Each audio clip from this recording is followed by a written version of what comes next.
যে ছবি নিয়ে এই মুহূর্তে বঙ্গ রাজনীতি তোলপাড় হচ্ছে, সোশ্যাল মিডিয়ায় সেই ছবি পোস্ট করেছেন বিজেপির রাজ্য সভাপতি শ্রমিক ভট্টাচার্য। সেখানে দেখা যাচ্ছে তৃণমূল ছাত্র পরিষদের তরফে রবীন্দ্রনাথ ঠাকুরের ছবিতে আগুন দেওয়া হচ্ছে, আর তারই প্রতিবাদে শুভেন্দু অধিকারী প্রতিবাদ মিছিল বের করেছেন আইসিসিআর থেকে। রবীন্দ্র সদন অবধি এই প্রতিবাদ মিছিল, কিন্তু তার আগে এই ছবি শ্রমিক ভট্টাচার্য পোস্ট করেছেন এবং প্রশ্ন তুলছেন, এটাই কি তাহলে তৃণমূলের বাঙালি প্রেম, রবীন্দ্র প্রেম? এই প্রশ্ন করছে বিজেপির রাজ্য সভাপতি।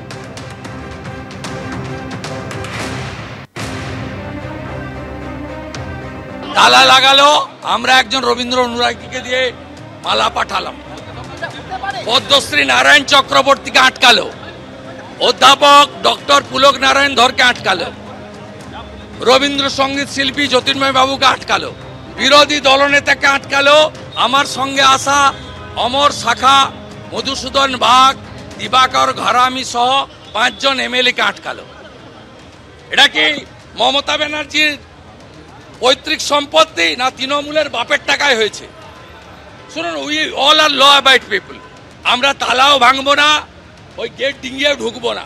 আমরা ফাঁক দিয়ে রবীন্দ্র অনুরাগীর হাতে ফুল দিয়েছি, উনি মালা পরিয়েছেন। আর গোটা বাংলা দেখলো এই সময় রবীন্দ্র সদন বন্ধ থাকে না, এবং এখানে যারা রবীন্দ্র অনুরাগী এসছে দলমত নির্বিশেষে, বর্ণ ধর্ম নির্বিশেষে সবাই একটাই বলছে, ছি মমতা ছি। বাঙালির একটা বড় পরিচয় বিশ্বজুড়ে রবীন্দ্রনাথ, তার ছবিতে কালকে তৃণমূলের ছাত্র সংগঠন তাদের নেতারা আগুন ঝরিয়ে দিল। দুর্ভাগ্যজনক ঘটনা, এখনো সে অ্যারেস্ট নয়। মমতা বন্দ্যোপাধ্যায় তিনি রবীন্দ্র নজরুল সারাক্ষণ বিভিন্ন রকম কথাবার্তা বলেন।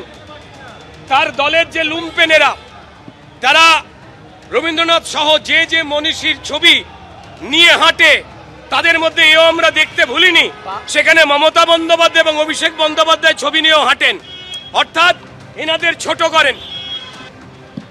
আজ যদি সম্মানীয় মুখ্যমন্ত্রীর বাঙালি ও বাংলার প্রতি ভালোবাসা সত্যিকারের থাকতো, বাঙালি অস্মিতার বুলি যদি অভিনয় না হতো, তো তাহলে রবীন্দ্রনাথ ঠাকুর তার ছবিতে যে আগুন দিয়েছে তার এতক্ষণে জেলে থাকবার কথা ছিল। তারা এমন একটি বিশেষ সম্প্রদায়কে নিয়ে, গুন্ডাদের নিয়ে, জেহাদিদের নিয়ে চলছেন, যারা মোগল পাঠানদের সংস্কৃতি পশ্চিমবাংলায় ফিরিয়ে আনতে চান। তাদের এই লুম্পেন বাহিনী অবিভক্ত বঙ্গের আজকের বাংলাদেশে অবনীন্দ্রনাথ ঠাকুর, সত্যজিৎ রায়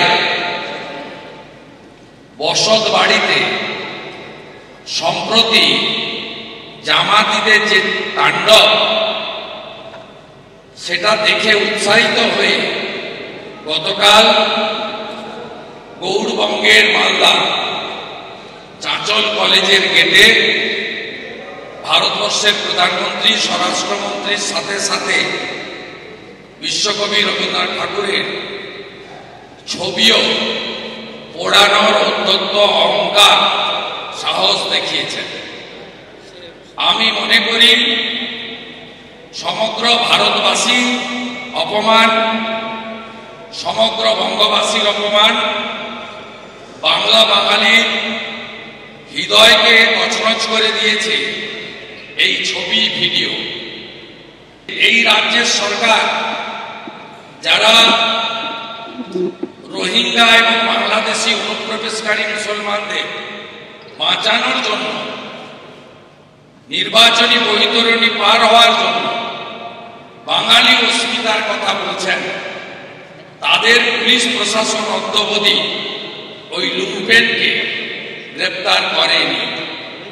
গ্রেপ্তার না করার একটাই কারণ, তিনি মমতা বন্দ্যোপাধ্যায়ের বিশেষ ভোট ব্যাংকের একজন সদস্য এবং পশ্চিমবাংলায় শাসক দলের ছাত্র শাখার একটি অছাত্র বর্বর, জঘন্য সমাজ বিরোধী নেতা। দার্জিলিং থেকে দীঘা, কোচবিহার থেকে কাকদ্বীপ, আগামীকালও ব্যাপক বিক্ষোভ সংগঠিত হবে, যতক্ষণ না ওই অর্বাচীন বর্বর গ্রেপ্তার না হচ্ছে, ওখানকার স্থানীয় পুলিশ কর্তৃপক্ষের বিরুদ্ধে ব্যবস্থা না হচ্ছে, মুখ্যমন্ত্রী ক্ষমা চেয়ে প্রত্যেক দিন এত কথা বলেন, এপাক ওপাক ঝপাক সব বিষয়ে কথা বলতে হয় ওনাকে। উনি লিখিতভাবে ক্ষমা চান,